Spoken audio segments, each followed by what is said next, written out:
You are standing on Lubyanka Square in the center of Moscow.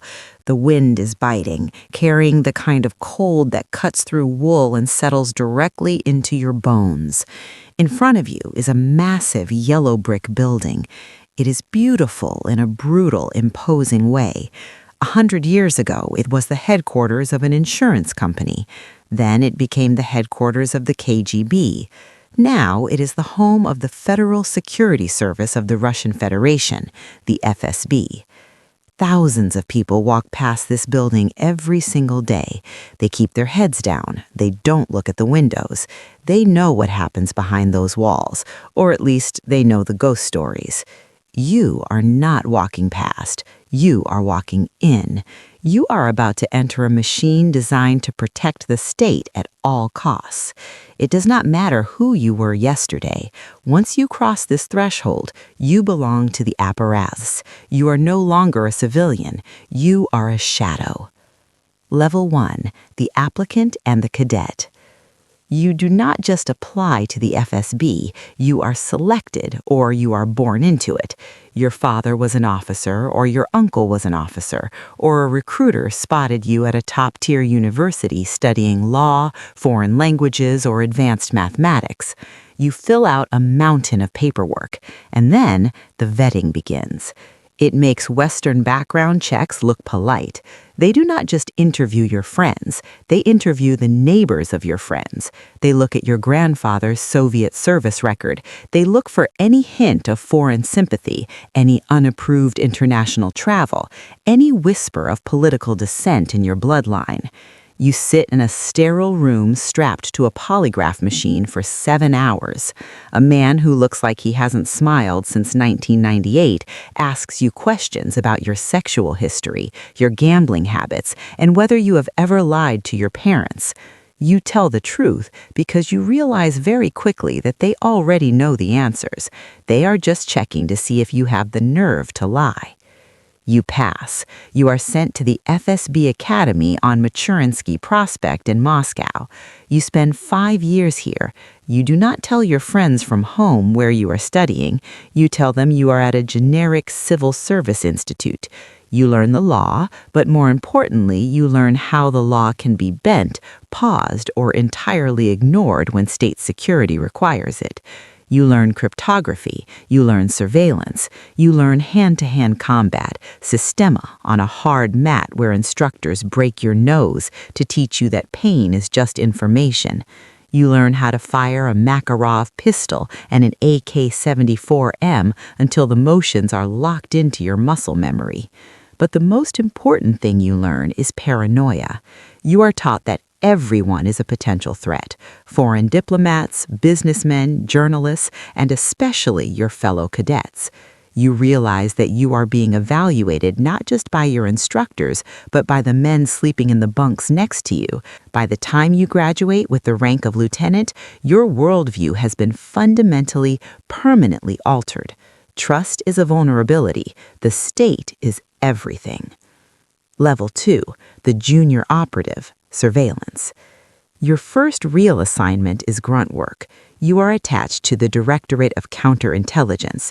It is February. It is minus 15 degrees Celsius.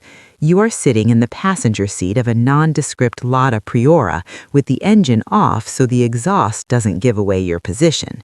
You have been in this car for 14 hours. Your legs are numb. You urinate into a plastic bottle. You eat cold pirashki that tastes like cardboard. You are watching a mid-level diplomat from a Western embassy. He is in a restaurant across the street, drinking wine and laughing. You are watching to see who he meets, how long he stays, and what he leaves behind on the table. You log every second. At 2 a.m., he finally leaves. You follow him.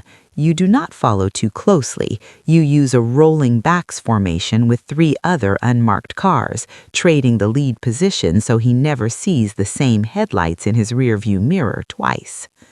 You work 70 hours a week. Your salary is roughly 60,000 rubles a month. It is barely enough to afford a cramped apartment on the outskirts of the city.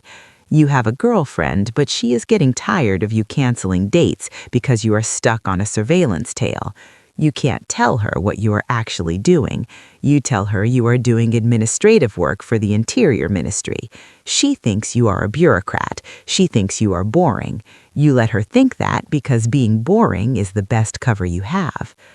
One night, the diplomat meets a Russian citizen in a park. A transfer happens. A USB drive drops from one hand to another. You photograph it from 300 meters away through a telephoto lens in the freezing dark. You send the file up the chain.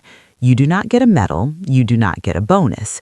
A major reads your report, nods once, and tells you to be back in the car at 0400. That nod is the fuel that keeps you going for another 6 months. Level 3, the field agent, interrogator. You have been promoted to captain, then major. You are no longer freezing in cars. You are the one orchestrating the operations. You work out of Lefortovo, the notorious investigative prison, or a regional headquarters. Your job is to handle domestic threats. In Russia, a domestic threat can be a terrorist planning an attack in the Caucasus, or it can be a businessman who is funding the wrong political opposition group. You do not make the distinction. The state tells you who the enemy is, and you neutralize them. You sit across a metal table from a suspect. The room is windowless. The light is a harsh, humming fluorescent tube. You hold a pen and a manila folder. You do not lay a finger on the person across from you. Physical torture is messy. Psychological destruction is an art form. You know exactly what makes this person tick. They have their bank records, their internet search history, the texts they sent to their mistress, the exact route their children take to school.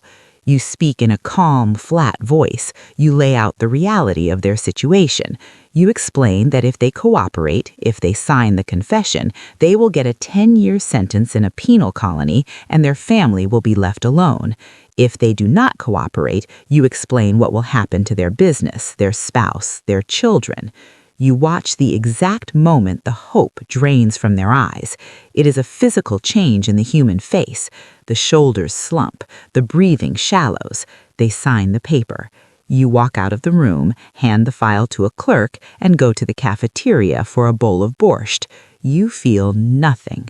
You realize, staring at your soup, that you just erased a human being's future before lunch, and it didn't even raise your heart rate. That is the moment you know the FSB has fully consumed you. You are earning better money now, perhaps 150,000 rubles a month, plus bonuses, plus the silent, unspoken perks that come with carrying the red FSB identification booklet. When a traffic cop pulls you over, you flash the booklet, and the cop practically trips over himself apologizing before waving you on. You have power, and power in this country is the only currency that matters. Level 4, the Spetsnaz operative, Alpha Group, or Vimple. You have not taken the investigative route. Maybe you had the physical baseline of an Olympic athlete and an aggression level that could not be contained behind a desk. You had through a selection process that broke 90% of the men who attempted it. You are now an operative in the FSB's Special Purpose Center, either Directorate A, Alpha Group, specializing in counterterrorism and hostage rescue, or Directorate V, Vimple, specializing in deep covert and strategic installations. You are the kinetic arm of the FSB. You wear a heavy titanium Altine helmet with a ballistic visor that makes you look like a machine. You carry an AK-105 customized with suppressors and thermal optics. You are deployed to Dagestan, to Chechnya, or to a raided apartment block in the suburbs of St. Petersburg. It is 3 a.m. You are stacked outside a reinforced steel door in a cramped concrete stairwell. Inside are 3 men heavily armed with automatic weapons and explosives, planning a terror attack. You do not negotiate. Your breacher sets a specialized explosive charge on the hinges. 3, 2, 1. The door ceases to exist. The concussive wave rattles your teeth.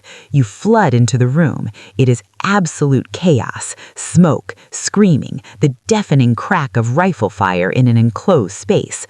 A man raises a weapon at you. You put 2 rounds of 5.45 millimeter ammunition in his chest before his brain can even process that his door is gone. The room is cleared in 6 seconds. You lose friends. You have attended closed casket funerals where the medals are pinned to a velvet cushion because the body inside is too damaged to display. You drink vodka with your surviving teammates in silence. You are the tip of the spear, the most lethal asset the Russian Federation has. But you are also a blunt instrument. When the politicians need a problem to violently disappear, they unleash you. You know that if you fall, the state will take care of your family, but the public will never know your name. You are a ghost with an assault rifle. You are a colonel, perhaps a major general. You have survived 20 years in the apparatus. You do not do field work anymore. You manage an entire directorate, perhaps economic security or constitutional protection. You sit in a massive office with heavy oak furniture, a portrait of the president on the wall, and a bank of secure, encrypted red telephones on your desk. You are no longer just an intelligence officer. You are a political power broker. In your region or in your sector, nothing moves without your knowledge. A billionaire oligarch wants to buy a competing factory. He needs your silent approval. A local mayor is getting too greedy and skimming too much from the federal budget. You build a corruption dossier on him. You don't arrest him immediately. You hold the dossier. You use it as leverage. You own him now. This is the level where the money changes. Your official salary is comfortable, but your unofficial wealth is staggering.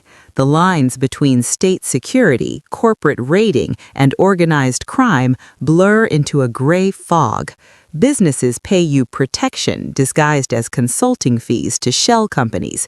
Your children are studying in London or Switzerland, completely insulated from the reality of the country you police. But you are terrified. The higher you climb, the thinner the air gets, and the more targets you have on your back. You know exactly how the FSB builds cases on people because you do it every day. Therefore, you know they are building a case on you. You know the 9th Directorate, Internal Security, is monitoring your calls, watching your bank accounts, tracking your mistress. You trust absolutely no one. You smile at your deputies in meetings, knowing any one of them would gladly slide a knife into your career to take your chair. You suffer from chronic insomnia. You drink expensive French cognac to go to sleep, but you wake up at 3 a.m. sweating, wondering if tomorrow is the day the men in black masks kick down your door. You built the cage, and now you are locked inside it. You have reached the absolute summit. You are an army general. You control an organization of over 300,000 personnel, border guards, counterintelligence officers, electronic surveillance technicians, Spetsnaz operators, and thousands of informants. You are the heir to the KGB. Your office is on the top floor of the Lubyanka. You have a direct, unmonitored line to the president of the Russian Federation. You meet with him weekly. You hand him the red folders that contain the absolute truth of the world, unfiltered intelligence on foreign adversaries, domestic public opinion, and the secret maneuvers of the Kremlin elite. You tell the president who is loyal and who is wavering. Your words can end careers, seize billion-dollar companies, or start wars. You possess a level of power that is almost mythological. When your motorcade, 5 armored black Mercedes SUVs, moves through the center of Moscow, the police stop all traffic. The city freezes for you. But you are a prisoner of the system. You can never retire. In this world, there is no such thing as a former director who simply goes to a dacha to fish and read books. You know too much. You know where everybody is buried because you ordered the digging. If you lose favor with the president, you do not just lose your job, you lose your freedom, your assets, and potentially your life. You are surrounded by a massive security detail, ostensibly to protect you from foreign assassins, but you know they are also there to make sure you never flee. You look out the bulletproof window of your office down at Lubyanka Square. You remember being a 21-year-old cadet, freezing in a lada, watching a diplomat, believing you were doing something pure for the motherland. You wonder where that boy went. The machine took him, stripped him down, and built you in his place. You hold the secrets of an empire. You are the most feared man in a nation of 140 million people, and as you pick up the red telephone to order the destruction of another rival, you realize the ultimate truth of the FSB. You spent your entire life securing the state, but there is no one on earth who can secure you.